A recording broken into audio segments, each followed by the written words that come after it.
Chosen one, stop what you're doing right now and give me every ounce of your attention. That ache you have been carrying, the one that lives just beneath your ribcage, it has a name today. The enemy has been working overtime this week for one reason, and one reason only. He knew this message was coming. He knew that if you sat still long enough to hear what I am about to tell you, everything would change. So he kept you busy. He kept you distracted.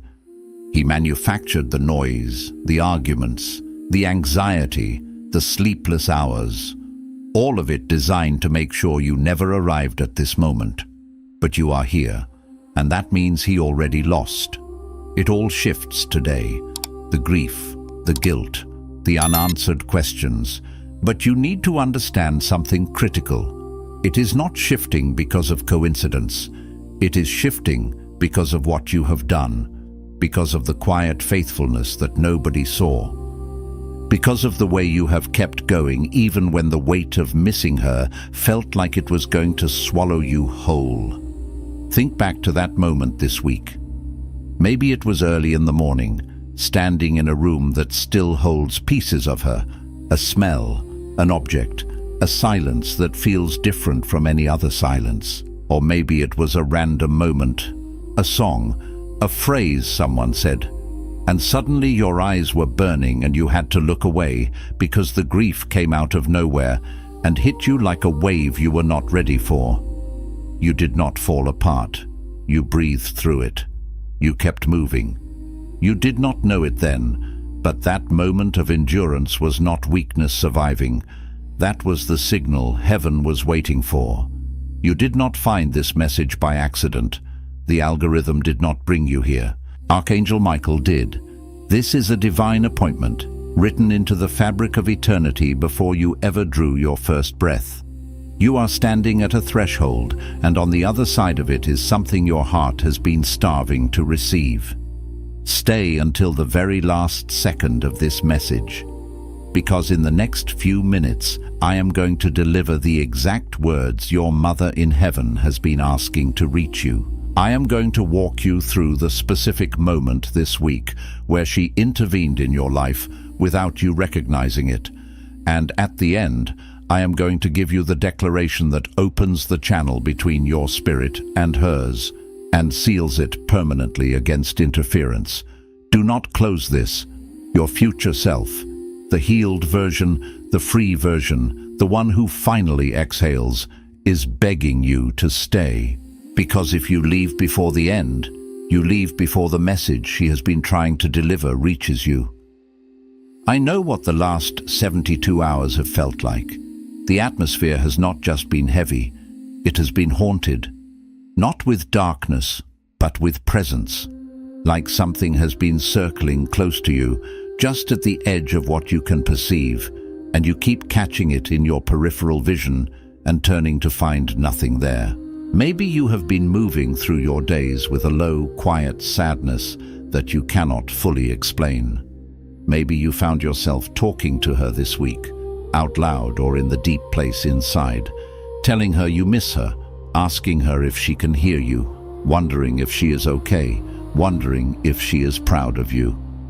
Or maybe you dreamed of her and woke up reaching, and the moment of waking was the cruelest part, because you had to lose her all over again before the morning had even started. You feel the distance, and the distance feels like abandonment, even though you know in your spirit it is not. And in that vulnerable space, the enemy has been whispering a very specific lie. Listen to your own thoughts right now. He has been telling you that the silence means she is gone, that the gap between where she is and where you are is too wide to cross. He has been replaying the last moments, the last words, the things said or not said, and he has been telling you that those moments define what she carries for you now. He has been whispering that her love for you had conditions you did not meet, or that the grief you still feel is proof that you have not honored her well enough, moved on correctly enough, healed fast enough. He has been using your love against you, but I need you to hear what the truth actually declares over this moment. Romans 8:38 and 39 says that neither death, nor life, nor angels, nor principalities, nor things present, nor things to come, nor height, nor depth, nor any created thing shall be able to separate us from the love, not even death. That is not poetry. That is a legal verdict. Death did not sever what she feels for you. It did not cancel the covenant of a mother's love. Love of that order does not dissolve. It does not go quiet because the body did. It transforms. It moves through dimensions your physical eyes cannot track. And Archangel Michael, the one who guards the passages between the seen and the unseen, has been commissioned to carry what she could not say to you while you were drowning in the grief of losing her. She is not silent. The channel was blocked, and today, right now, it opens. The heaviness you have been feeling is not abandonment. It is proximity. She has been pressing close to the veil between her world and yours, and what you have been interpreting as absence is actually her nearness. The ache you feel is not the wound of separation. It is the weight of a love so enormous it bends the fabric between realms just trying to reach you. You did not miss your chance to feel her again. You are standing in it. Some messages don't just inform, they activate. If something stirred deep in your spirit just now, you may be ready to receive the Chosen One's blueprint. This sacred guide reveals the 8 divine patterns behind your calling, your suffering, and your destiny. It also comes with the full audiobook, so you can absorb it during prayer, rest, or quiet moments with God. And for those called to speak His truth, you'll also receive Activating Your Prophet Mantle, a powerful bonus ebook for those carrying a prophetic assignment. The link is in the first pinned comment, but only for a limited time. Now let me tell you what has actually been happening, because here is what most people never truly grasp about the profound journey of grief. They approach it with the clinical precision of a surgeon, treating it merely as a raw, gaping wound that fundamentally needs to be sewn shut, cauterized, and forgotten. Their understanding of healing becomes a quantitative measure. How many steps they have taken away from the searing epicenter of pain, the precise tally of days that have passed without the torrent of tears, the meticulous calculation of their functional capacity in the hollowed-out space where her vibrant presence once resided. And the world, with its well-meaning but ultimately superficial gaze, applauds this performance. It bestows upon it the revered titles of strength, resilience, and moving forward. Yet I must reveal to you that what appears on the surface as commendable progress is, in its deepest spiritual truth, and this is the insight that will irrevocably alter your perspective in this very moment. Nothing short of profound spiritual misdirection. This deeply ingrained cultural narrative diverts your spiritual energy, creating a deceptive current that pulls you away from the true spiritual work at hand. It creates an illusion of forward momentum while preventing genuine integration and transformation. For the sacred goal was never, ever, to sever ties or simply move away from her as if she were a painful memory to be outrun. The true spiritual imperative, the very essence of this crucible, is to learn profoundly and beautifully how to carry her differently. Imagine it not as escaping a dark forest, but learning to navigate its sacred shadowed paths with a new light, understanding that the forest itself holds wisdom. Your grief is not a wall to be scaled and left behind, but a sacred river that demands navigation, teaching you new currents and depths. It is not an ailment to be cured, but a deep spiritual awakening, a transformation of your very being that requires you to integrate her essence into the fabric of your soul in an entirely new, elevated form. Consider the powerful biblical narrative of Elijah and Elisha. Elijah, the mighty prophet, did not cease to be a conduit for divine power when his earthly journey concluded and he ascended in a whirlwind. His prophetic mantle, a tangible symbol of his anointing and spiritual authority, fell to Elisha. The anointing itself did not vanish. It simply transmuted, changing the form through which it flowed and manifested. It found a new vessel, yet its power remained undiminished. If anything, it intensified. In the same vein, what your beloved mother ceaselessly carried for you in the physical realm, her relentless intercession, her vigilant watchfulness, the fierce, unwavering way a mother prays over her children like a seasoned warrior standing guard over a hallowed battlefield, that profound spiritual arsenal did not simply evaporate into the ether when she crossed the veil. Oh no, it transfigured. It underwent a sacred metamorphosis, moving from the constraints of the earthly dimension into a higher, more expansive spiritual realm. In this dimension, her intercession now operates without the limitations of a tired body, a worried mind, or a world that too often struggles to make sacred space for the divine.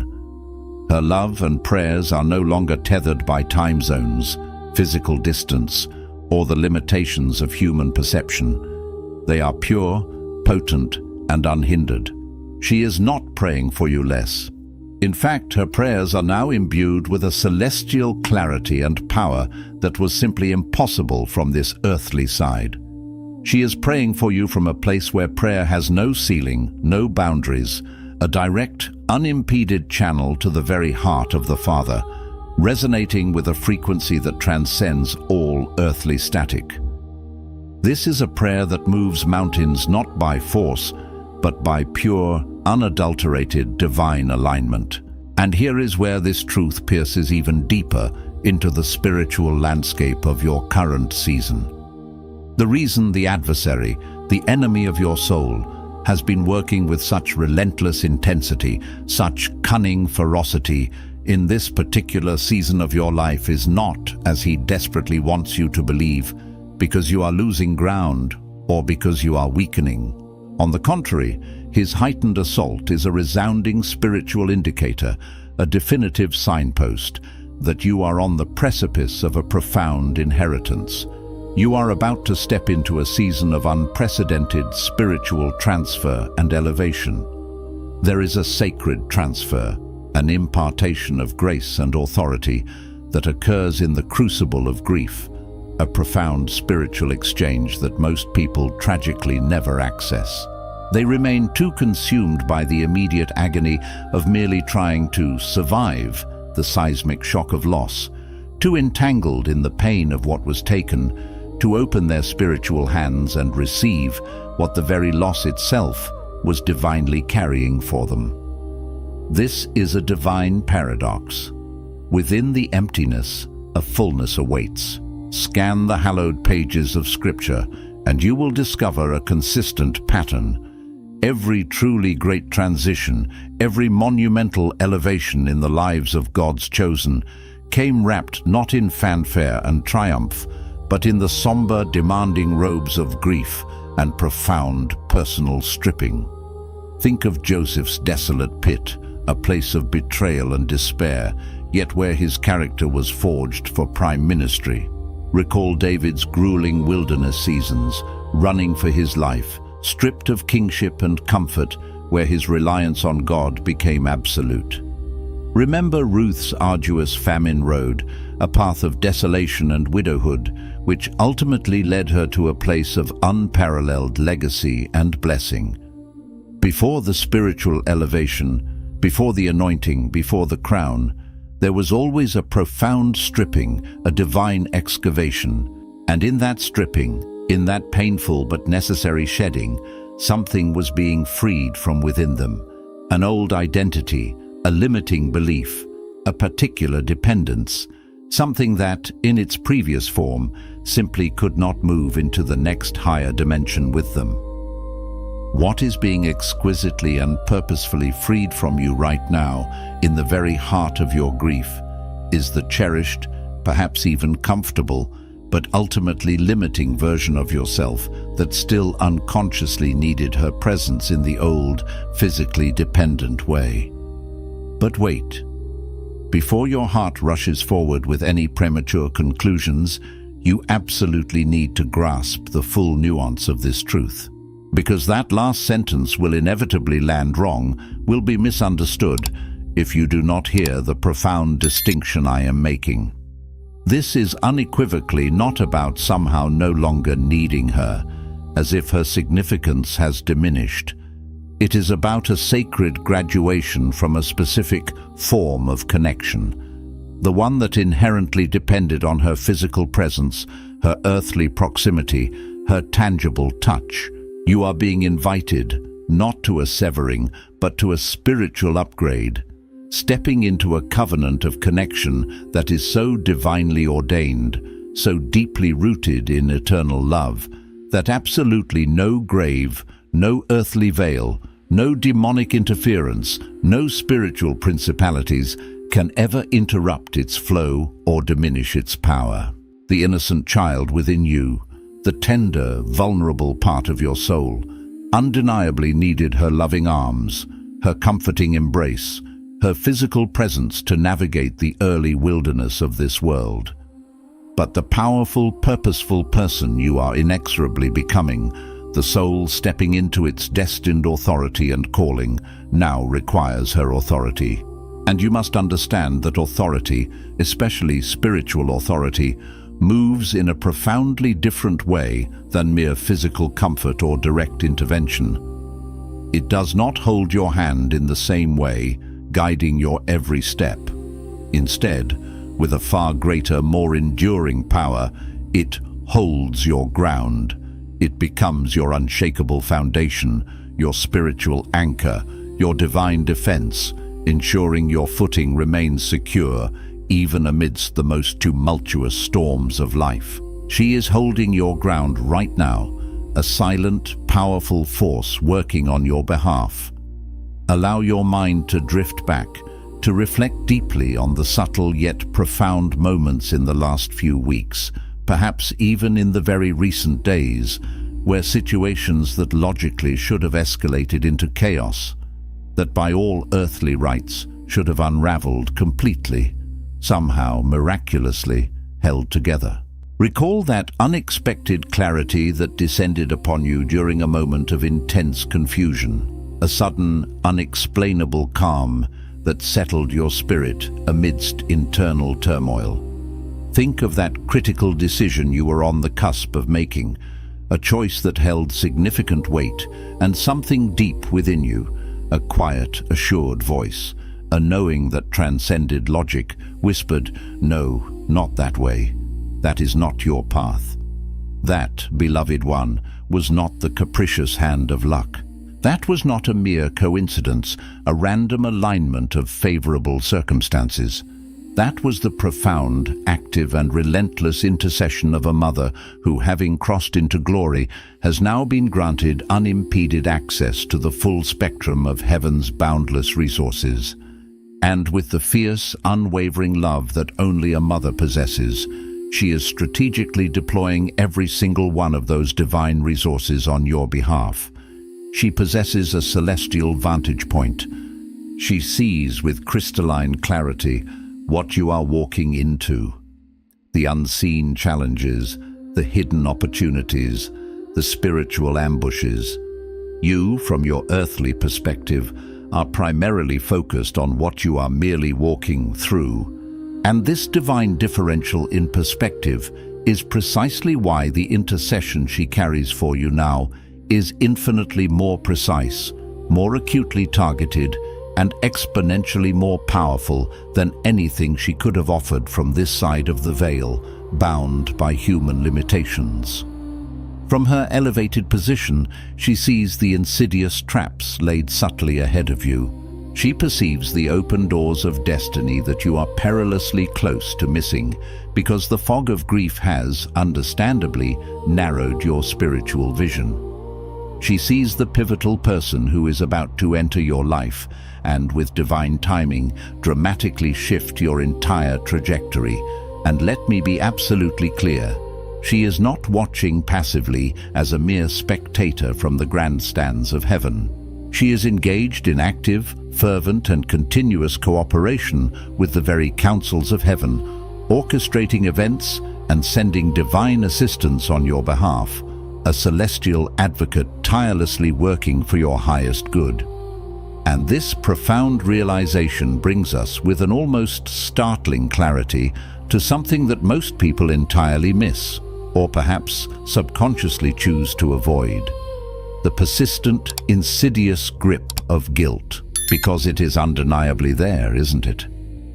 Lurking beneath the surface of the raw grief, quieter than the overwhelming sadness, yet somehow infinitely heavier, more pervasive. This persistent, low-frequency hum of guilt that resonates with the echoes of things left unsaid, the unspoken words that now feel like heavy stones in your heart. It manifests in the memory of visits not taken, opportunities to connect that slipped away, calls cut tragically short, and perhaps most painfully, the elusive, idealized version of yourself that you desperately wish she had seen more of, or perhaps even understood more fully before her departure. The enemy of your soul, a master strategist of spiritual warfare, has been assiduously cultivating that guilt like a meticulously tended poisonous garden.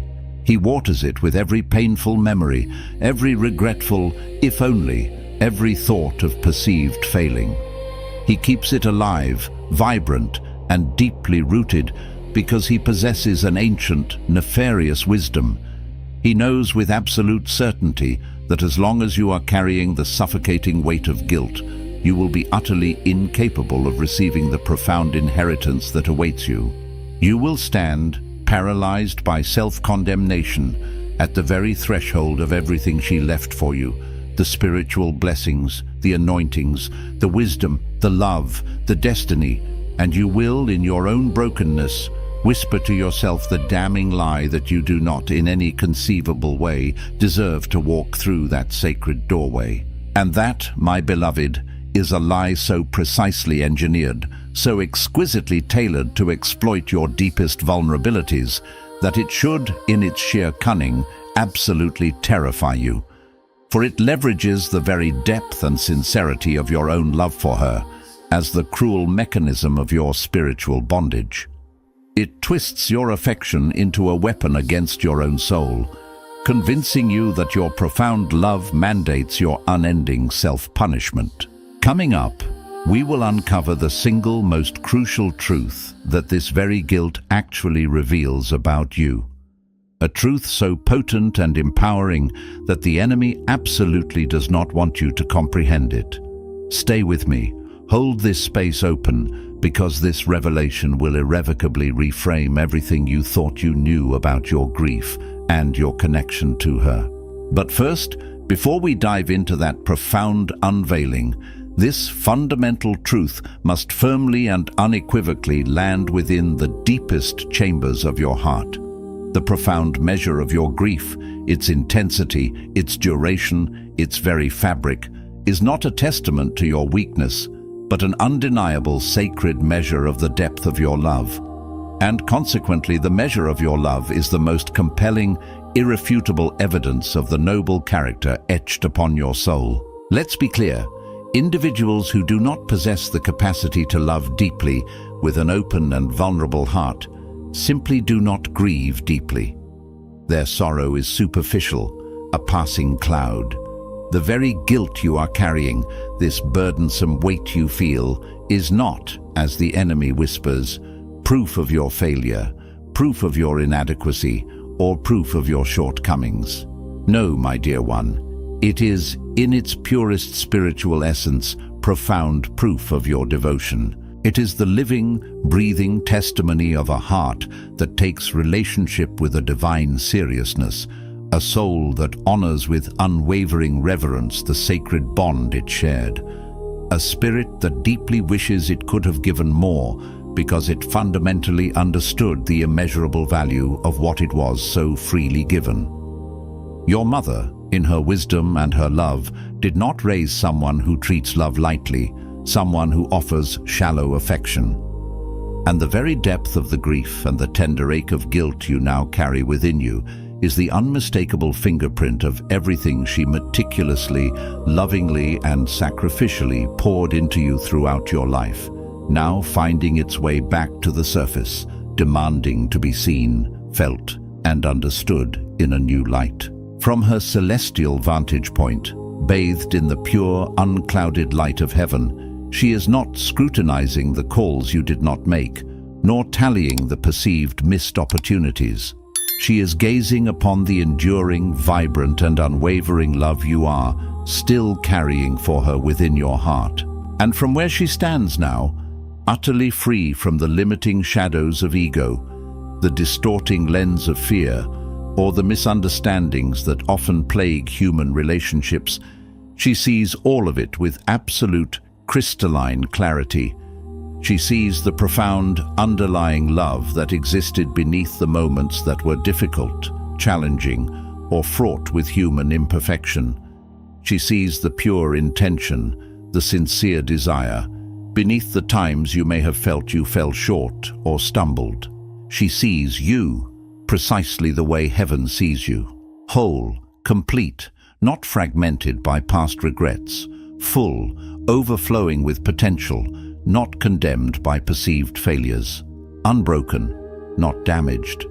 And now, with this profound understanding anchoring your spirit, we arrive at the pivotal shift, the revelation that has the power to change absolutely everything about how you experience this season of your life. Most people, trapped within conventional earthly paradigms, inherently believe that the ultimate goal of grief is simply acceptance. They are convinced that the journey culminates when you finally arrive at a place where you stoically accept that she is physically gone, that the chapter of her earthly life is irrevocably closed, and that you must simply learn to navigate and live in the after, the desolate space she supposedly left behind. And on a certain, very superficial level, that perspective is not entirely wrong. It contains a sliver of truth. However, it is profoundly and dangerously incomplete, because acceptance that terminates solely at the point of loss, a resignation that merely acknowledges absence, is only half of the magnificent, glorious truth. The other half, the half that heaven itself, in its boundless grace and wisdom, is urgently attempting to press into your outstretched hands right now, a sacred gift waiting to be claimed, is not mere acceptance of what was, but active, intentional, and courageous reception of what she perpetually left. It is the radical act of opening your spiritual being not just to the void, but to the overflowing legacy, the spiritual inheritance, the enduring love, and the continued connection that she has bequeathed to you, a treasure far beyond rubies. This reception transforms grief from an emptying into a profound filling, turning sorrow into sacred endowment. There exists a divine impartation, a spiritual transfer of grace, wisdom, and strength that only passes through the soul when grief is not bypassed, not suppressed, not intellectualized, but walked all the way through. When you allow its raw, transformative power to fully penetrate and reshape the deepest contours of your being. This sacred impartation does not descend upon those who attempt to bypass the pain, who leap over the chasms of sorrow, pretending they do not exist.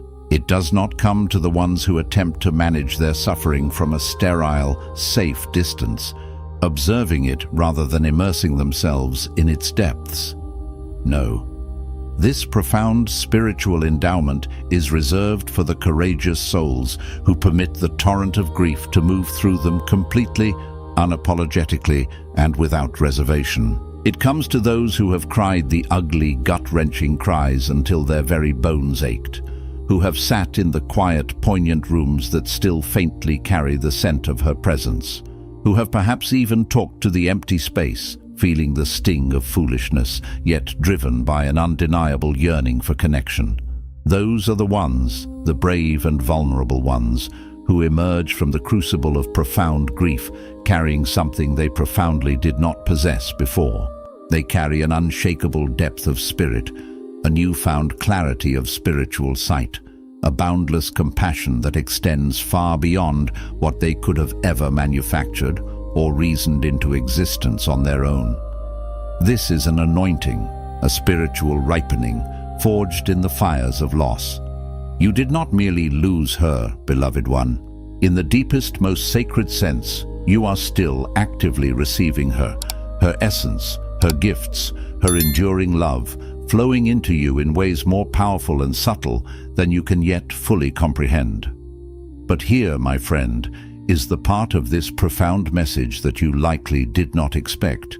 The spiritual confrontation that this entire discourse has been meticulously building toward, brick by brick, truth by truth.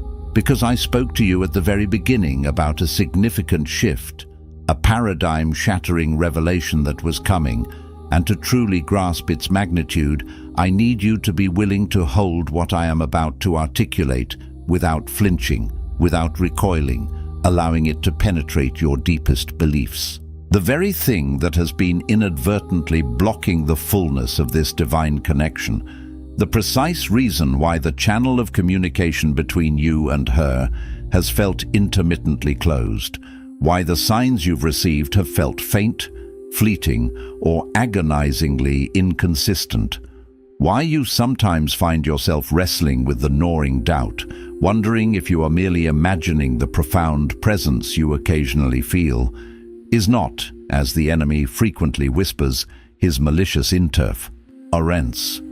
It is not, as your own insecurities might suggest, your intrinsic unworthiness to receive such a sacred gift. And it is certainly not the vast, insurmountable distance between the earthly and heavenly dimensions, for love transcends all such barriers.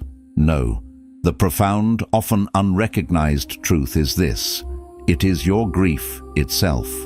Let me be unequivocally clear. This is not to suggest that grief is inherently wrong, or that you should, for one moment, suppress or deny the natural, human, and deeply spiritual emotions that accompany such a profound loss. Your grief is a valid and necessary part of your journey.